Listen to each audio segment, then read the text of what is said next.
컴퓨터는 과열되거나 소리를 내고 속도가 느려질 수 있습니다. 내부 부품에 과부하가 걸린다면 이렇게 되겠죠. 이때 컴퓨터를 끄면 과부하를 줄이는 데 도움이 됩니다. 잠자기 모드를 사용할 수도 있어요. 하지만 이 모든 것은 컴퓨터와 실행 중인 앱에 따라 다 달라요. 어떤 IT 회사에선 몇 달 동안 컴퓨터를 끄지 않고 계속 사용하지만 문제가 없어요.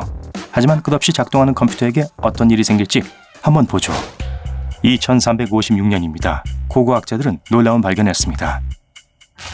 증강현실의 렌즈를 통해 모든 사람들이 고대 유물이 발굴되는 장면을 보고 있어요. 과학자들은 땅 깊은 곳에서 약한 에너지 덩어리를 가까스로 찾아냈습니다.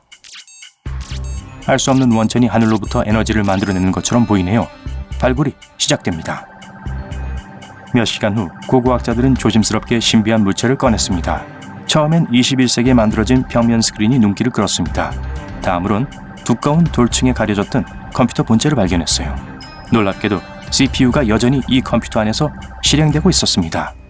330년 이상 진행되고 있던 작업이었죠. 2021년 여러분은 그래픽 디자이너라는 직업을 찾고 있었으며 적은 돈으로 강력한 컴퓨터를 사고 싶어 했습니다. 특히 좋은 비디오 카드와 램이 설치된 새 컴퓨터는 너무 비싸고 중고 컴퓨터를 사기로 했어요. 누가 인터넷에 광고를 올렸네요. 멋지면서도 현대적이면서 저렴한 컴퓨터였습니다. 오래된 골동품 가게에 도착했어요. 창문에서 오래된 타자기, 공책 그림들이 보이네요. 이곳에서 좋은 컴퓨터를 살 수는 없을 거라는 생각이 들어서 아름다운 스케치북을 구경하고 있었죠. 긴 수염을 기른 노인이 여러분을 맞이해 주네요. 여러분을 아주 오랫동안 기다려왔다고 하며 컴퓨터가 있는 방으로 들어가라고 권했습니다. 고대의 것처럼 보이는 두루마리, 오래된 전자시계, 고풍스러운 물건들 사이에서 여러분은 광채를 발견했어요. 컴퓨터에서 나오는 빛이었습니다. 1000년은 된 것 같지만 여전히 작동합니다. 판매자가 멋진 그래픽이 그려진 최신 컴퓨터 게임 중 하나를 실행했어요. 버벅임이나 오류 없이 게임이 잘 작동하네요.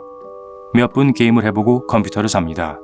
노인은 정기적으로 컴퓨터를 청소하고 관리해야 한다고 경고를 했어요. 가게를 나가니 판매자의 기분이 좋아 보이네요. 안심한 눈치예요.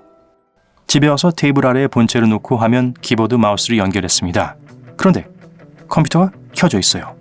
플러그를 뽑은 채로 시내로 가로질러 운반해 왔는데 이상하네요. 뭐 상관없죠. 이제 컴퓨터로 그래픽 편집 작업을 할 수 있으니까요. 여러분은 아침까지 컴퓨터 앞에 앉아 있다가 책상에서 바로 잠들었습니다. 몇 시간 후 두통과 함께 일어났어요. 컴퓨터의 소음과 스크린의 빛이 잠을 방해하고 있었습니다. 잠자리에 들고 일어났지만 컴퓨터는 여전히 켜져 있었던 것 같아요. 화면이 켜지고 게임이 일시 중지되었습니다. 컴퓨터가 지금까지 계속 작동하고 있던 거예요. 시장 메뉴를 열고 종료 옵션을 찾지만 찾을 수가 없습니다. 그런 다음 시스템 장치에 손을 뻗어 전원을 끄려고 했지만 종료 버튼도 찾을 수 없어요. 플러그를 빼면 OS의 안정적인 작동을 방해할 수 있기 때문에 이 방법은 좋지 않을 거예요. 다음 몇 주 동안 컴퓨터는 한 번도 종료되지 않았습니다. 그리고 곧 컴퓨터는 조용한 소리를 내기 시작했어요. 내부 부품을 모두 청소해야 하는 신호라는 걸 눈치챘죠. 컴퓨터의 열기가 본체에서 방사되고 냉각팬이 돌아가고 있습니다. 컴퓨터의 모든 데이터를 하드드라이브에 복사하고 컴퓨터의 플러그를 빼냅니다. 이상하지만 컴퓨터는 계속 작동합니다. 청소를 해야 하는 것도 있고 가게로 달려갑니다. 여러분이 컴퓨터를 산 건물은 버려져 있어요. 몇 주밖에 되지 않았지만 수십 년 동안 아무도 살지 않은 것 같아요. 이제 집에 와서 컴퓨터를 조심스럽게 청소합니다. 소음은 사라지고 컴퓨터는 안정적으로 작동하기 시작했어요. 이제 여러분은 컴퓨터가 어디에서 에너지를 얻는지 궁금해졌습니다. 다음 날 전기세 고지서가 도착했어요. 컴퓨터가 전기를 엄청나게 써서 비용이 아주 많이 나왔어요.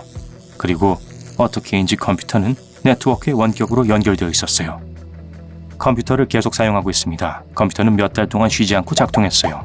많은 프로그램을 불러왔고 그중 일부는 쉬지 않고 실행되고 있어요. 여러분은 컴퓨터가 꺼지지 않는 게 좋기도 했어요.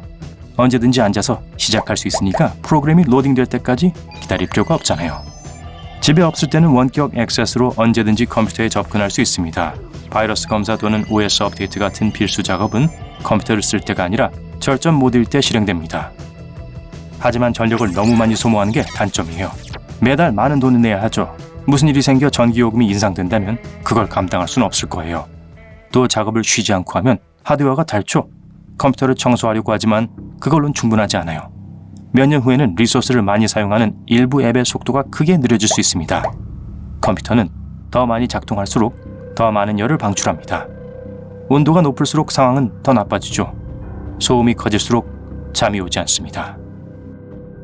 1년이 지났습니다. 컴퓨터는 여전히 작동하고 있어요. 열기 때문에 창문을 항상 열어놓아야 합니다. 컴퓨터가 윙윙거리는 소리가 계속해서 두통을 일으킵니다. 끌 수도 없고 작동 중에는 내부 청소를 해도 효과가 없어요. 여러분은 이미 성능 좋은 노트북을 새로 사서 오래된 컴퓨터는 그냥 없애버리고 싶어요. 컴퓨터의 생산력은 날이 갈수록 나빠지고 있습니다. 귀찮아서 청소는 더 이상 하고 있지 않아요. 지금 고속도로 근처에 사는데 창문을 열 때마다 실내로 먼지가 많이 들어와서 시스템 내부를 막고 있어요. 컴퓨터는 콧노래 소리를 내는 게 아니라 드릴과 비슷한 소리를 냅니다. 물론 이런 상태에서는 잠을 잘 수가 없겠죠. 본체는 너무 뜨거워져서 표면에 계란을 3개는 붙일 수 있을 거예요. 앱을 여러 개 삭제해 컴퓨터가 조금이나마 쉴 수 있게 하려고 했어요. 성공이네요. 이제 전력을 덜 사용하고 그렇게 큰 소음을 내지도 않습니다. 하지만 여전히 이 컴퓨터를 없앨 계획은 멈추지 않았어요. 내일 여러분은 컴퓨터를 쓰레기 매립지에 버릴 거예요. 아침에 사장님이 여러분을 불러서 다른 도시에 있는 지점에서 일해보는 게 어떠냐고 했어요. 몇 시간 후면 비행기를 탈 겁니다. 새 직장 때문에 너무 신이 나서 컴퓨터는 잊어버렸어요. 새로운 도시의 아파트를 임대해서 옛날 아파트는 모든 가구와 컴퓨터 기기까지 한 번에 팔아버렸어요. 2356년입니다. 과학자들은 컴퓨터의 모든 세부 부품에 결함이 있다는 걸 발견했습니다. 녹이 선체를 갉아먹었어요. 모든 마이크로칩은 작동하지 않은 지 오래였어요. 모두 두껍게 굳어진 먼지와 땅 속에 파묻혀 있었어요. 프로세서만 어떻게인지 계속 활성 상태예요. 이 컴퓨터가 에너지를 생성하지 않는데도요. 가장 가까운 도시의 발전소에서 에너지를 원격으로 받고 있습니다. 추가 분석을 통해 이 컴퓨터가 수세기 동안 100만 달러어치의 전기를 사용했다는 것도 밝혀졌습니다. 처음 몇 년 동안 꾸준히 돌아간 결과 그래픽 카드와 전체 냉각팬이 고장나 버렸어요. 그 순간 컴퓨터는 큰 소리로 윙윙거리기 시작했죠. 매일 밤 그 근처에 우연히 있었던 사람들은 그 소리에 깜짝 놀랐습니다. 이 컴퓨터는 오랫동안 쓰레기 매립지에 있었습니다. 비와 습기로 인해 금속 부식이 일어났고 300년 동안 땅속으로 점점 더 깊이 가라앉았습니다. 이로 인해 거의 모든 세부 부품은 작동이 불가능해졌어요. 프로세서는 계속 가동되어 온도가 뜨거워지게 되었어요. 또 강한 방사선은 물질을 썩게 하는 곤충과 박테리아를 막아줬고요. 그리고 그 강렬한 열 덕분에 컴퓨터 주변의 땅은 굳기 시작했고 땅이 외부 요인으로부터 컴퓨터를 지켜줬습니다. 과학자들은 탄소 분석을 시작했어요. 그리고 가게에서 이 컴퓨터가 그 가게에서 팔리기 훨씬 전부터 작동되고 있었다는 사실을 알아냈죠. 많은 사람들이 줄줄이 이 컴퓨터를 없애려고 했지만 작동을 절대 멈추지 않았습니다. 누가 어떤 목적으로 이 컴퓨터를 만들었는지는 여전히 미스터리입니다.